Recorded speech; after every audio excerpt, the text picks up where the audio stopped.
You do not keep choosing the wrong partners by accident. And it is not because love has been unfair to you. It is not because you were unlucky, cursed, or doomed to repeat the same heartbreak forever. The deeper truth is more uncomfortable than that, but it is also more liberating. You choose from the condition of your inner world. Every relationship you enter is influenced by what you believe about yourself, about love, and about what you think you must tolerate in order to be wanted. If deep within you there is still a fear of abandonment, a fear of not being enough, or a belief that love must be earned through struggle, then your heart will not naturally move toward peace. It will move toward what feels familiar, even if that familiarity comes wrapped in confusion, inconsistency, and pain. This is why so many people mistake emotional chaos for connection. They call intensity love. They call anxiety passion. They call attachment destiny. But what they are often experiencing is not love in its highest form. It is a pattern shaped by old wounds, silent beliefs, and emotional conditioning they have never fully questioned. And until that pattern is seen clearly, it will continue to guide their choices. So before you blame fate, before you blame the people who entered your life, pause and ask a more powerful question. What part of me still feels drawn to what hurts me? Because the moment you ask that question honestly, your life begins to change. Not by luck, not by chance, but by consciousness. Most people believe they choose their relationships consciously. They believe that they are simply following attraction, emotion, or instinct in the moment. But beneath every romantic decision, there is often an invisible blueprint already at work. That blueprint is made of memory, belief, emotional conditioning, and the quiet conclusions you formed about love long before you ever understood what love truly was. You do not enter relationships as a blank slate. You enter them carrying impressions. You carry the emotional lessons of your past, the patterns you witnessed, the affection you received, the affection you were denied, and the meaning you attached to all of it.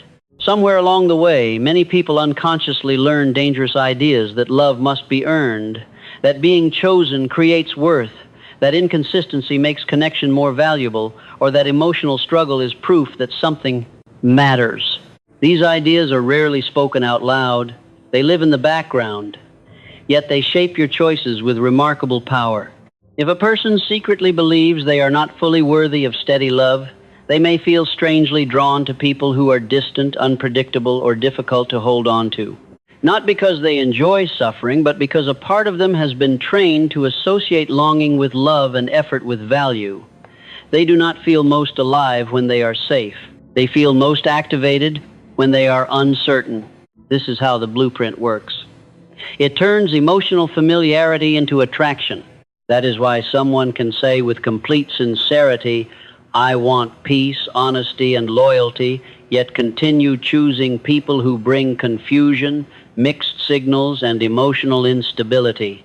Their conscious desire may be healthy, but their deeper conditioning is still chasing what feels familiar.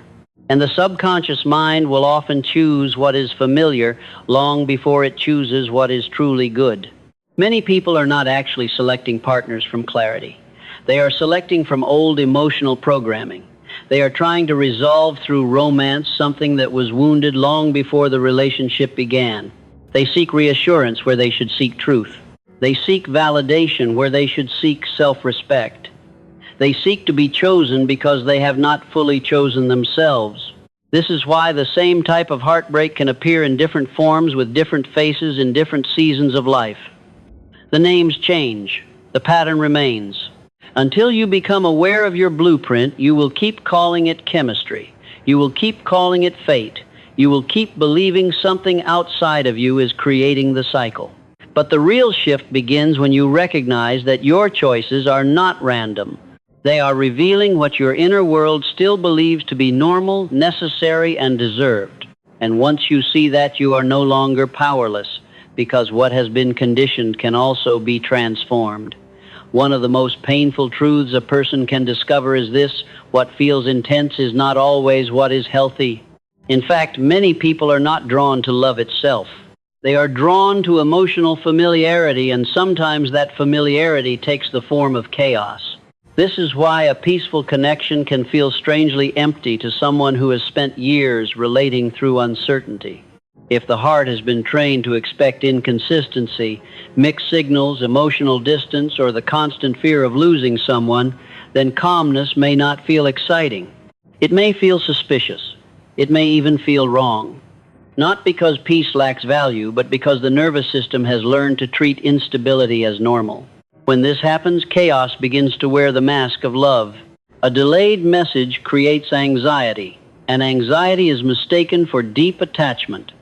Unpredictable behavior creates obsession, and obsession is mistaken for passion. Emotional highs and lows create intensity, and intensity is mistaken for soul-level connection. But often what a person is feeling is not love in its highest expression. It is emotional activation. It is the body reacting to uncertainty, not the heart resting in trust. This is why so many people become attached to what disturbs them. They are not weak. They are conditioned. They may say they want loyalty, consistency, and emotional safety, yet when those things appear, they feel bored, disconnected, or underwhelmed. Why? Because healthy love does not trigger the same internal drama. It does not keep them guessing. It does not force them to chase. It does not recreate the familiar emotional struggle they have unconsciously linked to desire. And so they overlook the steady person. They ignore the clear person. They distrust the emotionally available person. Meanwhile, they become magnetized by the one who is hard to read, hard to reach, and hard to keep. Not because that person is better, but because that dynamic touches an old wound that still feels unfinished. This is where many confuse chemistry with compatibility. Chemistry can happen quickly. It can be powerful, electric, intoxicating, but chemistry alone does not mean alignment. Sometimes chemistry is simply two unresolved patterns recognizing each other. Sometimes it is the rush created when one person's fear meets another person's inconsistency. Sometimes it is the thrill of chasing what was never truly safe to begin with. Compatibility is different. Compatibility is not built on confusion. It is built on shared values, emotional maturity, honesty, and the ability to create stability over time. Chemistry may create sparks, but compatibility creates structure. Chemistry may pull you in, but compatibility determines whether anything real can grow. Many people have never been taught this difference, so they keep returning to relationships that feel powerful in the beginning and painful in the end. They mistake emotional turbulence for depth, because depth without drama feels unfamiliar to them.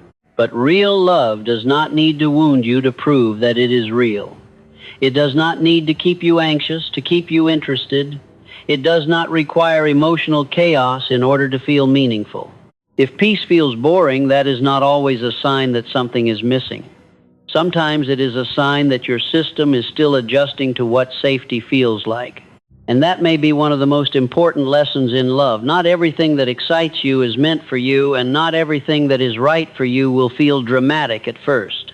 Healing begins when you stop asking, "Why am I attracted to this person?" and start asking, "Why does this emotional experience feel so familiar to me?" That question changes everything, because it leads you away from fantasy and back to truth. At the center of many unhealthy relationships, there is a wound few people are willing to name honestly. It is not simply loneliness. It is not only attraction. It is the deep desire to feel valuable through the attention of another person. This is where love becomes confused with validation. When someone has not fully developed a stable sense of inner worth, they often enter relationships carrying an invisible hunger. They may not say it aloud, but somewhere beneath the surface they are hoping that being wanted will finally quiet their self-doubt. They hope that being chosen will make them feel enough. They hope that another person's affection will succeed where their own self-acceptance has failed. This creates a dangerous dynamic because the relationship is no longer just about connection. It becomes a test of identity. Now every text matters too much. Every shift in tone feels personal. Every moment of distance feels like proof of unworthiness. The person is no longer simply relating to a partner. They are measuring their value through that partner's behavior. If attention is given, they feel high. If attention is withdrawn, they feel diminished. Their emotional center begins to move outside of them. And once that happens, self-betrayal becomes much easier. A person who is seeking validation through love will often tolerate what they would otherwise reject. They will stay silent when something feels wrong. They will explain away disrespect. They will lower standards, overextend patience, and abandon their own truth in order to preserve the bond. Not because they are foolish, but because losing the relationship feels in that moment like losing access to worth itself. This is why some people remain loyal to what hurts them. They are not only attached to the person, they are attached to the hope that this person will finally confirm what they have struggled to believe on their own. But no relationship can carry that burden for long. The moment love becomes your primary source of self-value, fear enters the structure. You stop asking, "Is this connection healthy?" and begin asking, "How do I keep this person from leaving?" You stop showing up as your full self and begin performing for approval. You become agreeable when you need to be honest. You become available when you need rest. You become smaller in order to remain desired. And that is the tragedy of seeking validation through love. It slowly teaches you to disappear inside your own relationships. A healthy relationship does not ask you to trade your identity for closeness. It does not require you to earn basic care by overgiving, overproving, or overfunctioning. Real connection is not built on constant emotional negotiation. It is built on mutual truth, mutual respect, and the freedom to remain whole while loving another person. This is why the deeper work is not merely finding someone better. It is becoming less dependent on being chosen as proof of your value. When your worth is rooted within, love becomes clearer. You stop chasing people who make you question yourself. You stop mistaking attention for devotion. You stop confusing emotional dependency with intimacy. And for the first time, you are able to ask a more honest question: am I loved here, or am I only relieved to be wanted? That question can save years of pain, because the wound is not healed when someone chooses you. It begins to heal when you no longer need their choice to define you. One of the hardest lessons in love is realizing that pain does not repeat itself randomly. When the same kind of disappointment appears again and again, wearing different faces and arriving in different forms, it is rarely coincidence. More often, it is a pattern asking to be understood. Many people spend years asking the wrong question. They ask, "Why does this keep happening to me?" That question sounds natural, but it quietly keeps them in the position of a victim of circumstance. A more powerful question is this: why does this keep feeling familiar to me? That shift changes everything. Because when you begin to study your experiences instead of resisting them, you start to see that heartbreak often follows a recognizable sequence. You may notice that you are repeatedly drawn to a certain personality type. You may notice that the relationships begin, intensely, move quickly, and then slowly dissolve into confusion or emotional distance. You may see that you often ignore early discomfort only to confront it later at a greater cost. These are not random outcomes. They are clues. To understand your pattern, you must become an observer of your own behavior, not with shame or harsh judgment, but with honesty and curiosity. Ask yourself what qualities you consistently overlook in others. Ask what early warning signs you tend to minimize. Ask which forms of attention make you feel most alive and why. You may discover that you are not only choosing people, you are choosing emotional experiences that mirror something unresolved inside you. Many individuals repeat relationship cycles because they are unconsciously trying to correct an old emotional story. They are trying to earn what once felt unavailable. They are trying to prove that this time they will be chosen, understood, or kept. Without realizing it, they recreate the same emotional conditions in the hope of a different ending.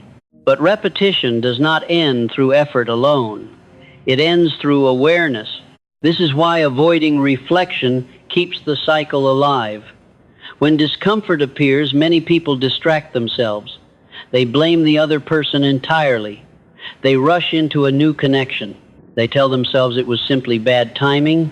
All of this prevents them from seeing what their own choices reveal.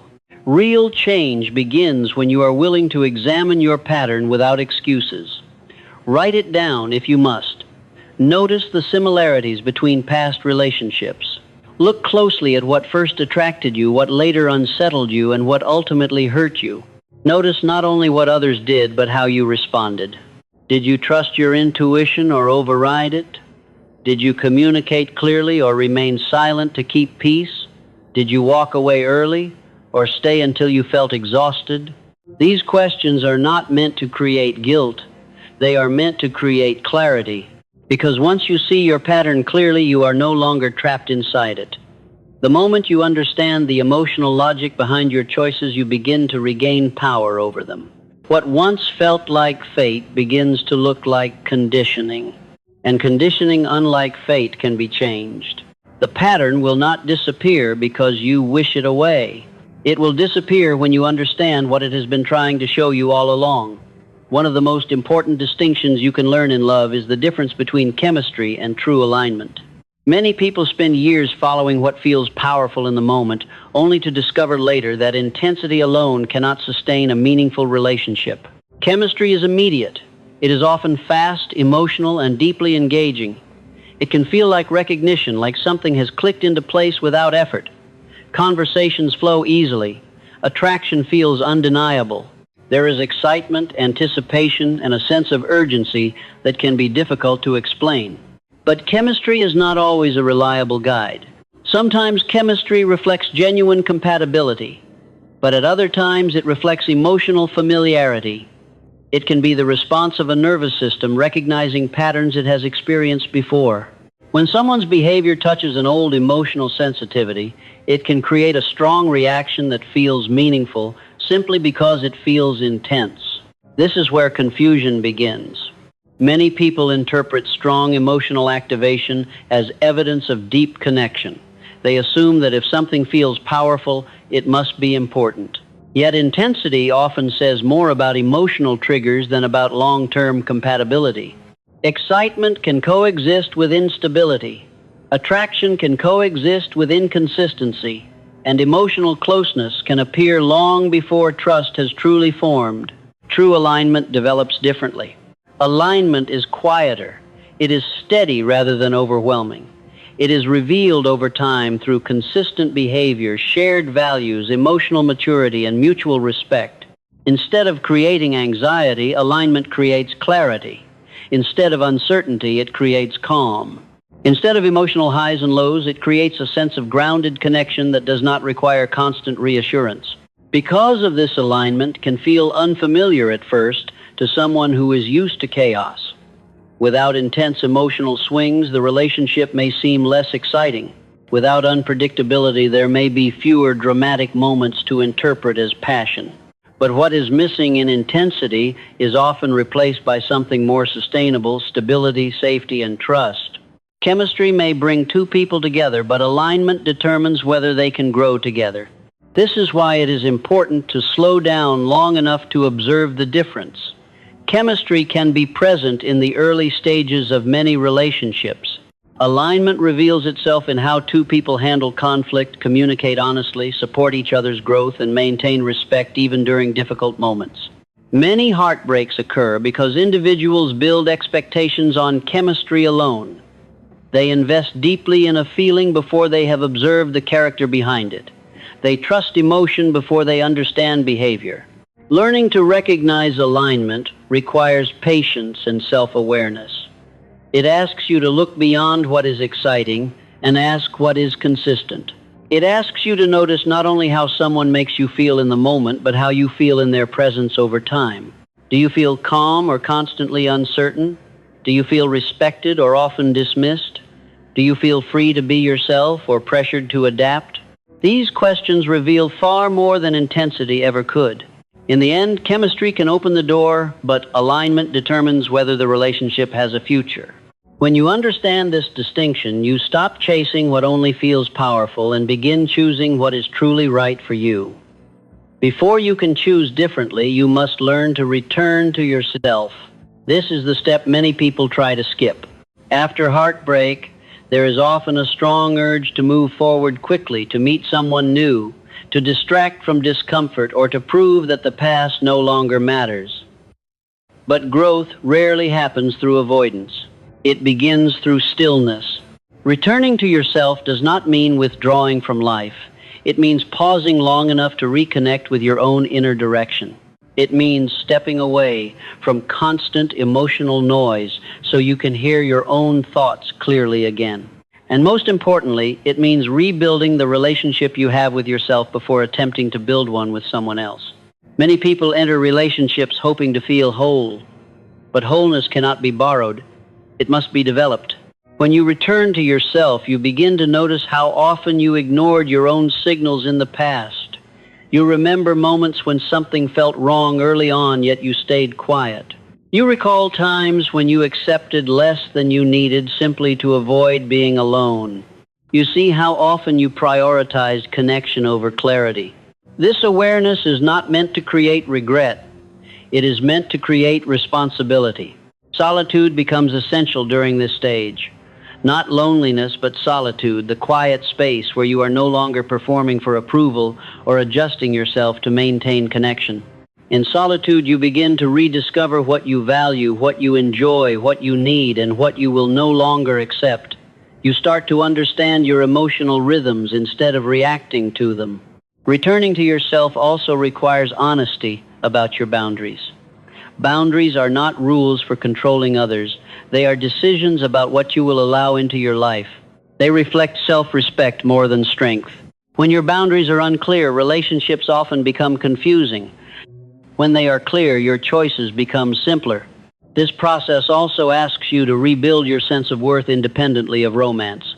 That means investing in your growth, your work, your friendships, your health, and your purpose. It means creating a life that feels meaningful whether or not someone else is present. When your identity is no longer centered around being loved, your decisions become calmer and more thoughtful. There is also an emotional shift that happens during this return. Instead of asking who will complete you, you begin asking who complements the life you are already building. Instead of seeking reassurance, you seek mutual understanding. Instead of fearing distance, you value emotional consistency. Over time, this changes how attraction feels. You become less interested in what is dramatic and more drawn to what is stable. You notice that your attention is no longer captured by confusion. You begin to recognize early signs of incompatibility without needing to justify them away. Returning to yourself does not guarantee that every future relationship will succeed, but it ensures that your choices will be more conscious. You will no longer choose from urgency, loneliness, or fear. You will choose from clarity, and clarity is one of the strongest forms of protection a person can have in love. When you take the time to rebuild your inner foundation, you stop looking for someone to rescue you from discomfort. You become capable of meeting another person as an equal, not from lack, but from presence. Only then are you truly ready to choose again. Understanding your patterns is powerful, but understanding alone does not create change. Real change begins when insight turns into practice. If you want to stop choosing from fear, you must rebuild your decision-making process in love with intention, patience, and discipline. The first step is to slow down your response to attraction. Many unhealthy dynamics begin with urgency. When something feels intense, people often rush toward it without reflection. But strong emotion is not always a reliable signal. Give yourself time to observe how someone behaves across situations. Pay attention not only to how you feel in exciting moments, but how you feel after the interaction ends. Do you feel calm or unsettled, clear or confused? Your emotional state afterward often reveals more than the interaction itself. The second step is to learn how to listen to your internal signals without dismissing them. Fear often speaks loudly, but intuition usually speaks quietly. Notice the difference. Fear pressures you to hold on tightly. Intuition invites you to pay attention. When something feels consistently off, resist the urge to explain it away. Curiosity is helpful, but rationalizing discomfort keeps old patterns alive. The third step is to observe consistency rather than promises. Words can be persuasive, especially in the early stages of connection. But behavior over time is far more informative. Notice whether actions align with what is said. Notice how the person handles responsibility, conflict, and boundaries. Stability reveals itself slowly, and learning to wait for evidence protects you from premature attachment. The fourth step is to separate emotional intensity from emotional safety. Ask yourself a simple question. Does this connection feel grounding or destabilizing? Attraction that repeatedly produces anxiety, confusion, or emotional exhaustion deserves careful examination. Healthy connection does not remove all challenges, but it does not require constant emotional recovery either. The fifth step is to strengthen your boundaries through action. Boundaries are not effective when they exist only as ideas. They must be expressed clearly and maintained consistently. If someone repeatedly ignores what you communicate, believe what their behavior shows you. Choosing differently often means walking away earlier than you once would have. The sixth step is to build a full life outside of romance. When your emotional world depends entirely on one person, fear naturally becomes stronger. But when your days are filled with purpose, friendships, work, creativity, and self-care, you approach relationships from stability rather than scarcity.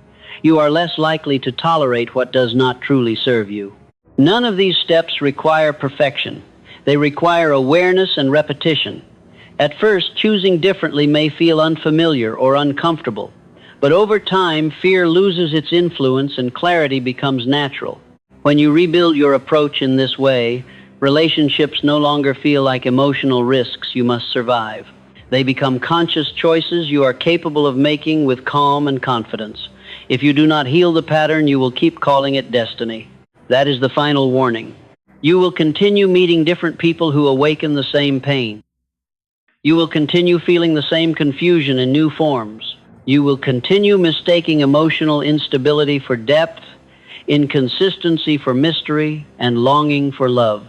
And with each repetition, the cost becomes greater, not only because of heartbreak, but because every time you betray your own inner truth to keep someone near you, weaken your self-trust. This is how people slowly lose themselves. Not all at once, but piece by piece. A silence here, a compromise there, a boundary ignored, a red flag excused, a truth swallowed to avoid abandonment. And before long, the relationship is no longer the only thing causing pain. The deeper pain is that you can feel yourself disappearing inside it. You must not let that become your normal. There is a price for choosing from fear. The price is not just emotional exhaustion. It is confusion of identity. It is the dulling of intuition. It is becoming so accustomed to chaos that peace begins to feel unfamiliar.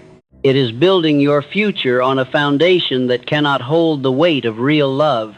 The longer this continues, the more likely you are to accept less than you deserve simply because it feels familiar. And familiarity, when left unexamined, can be one of the most dangerous forces in a person's emotional life.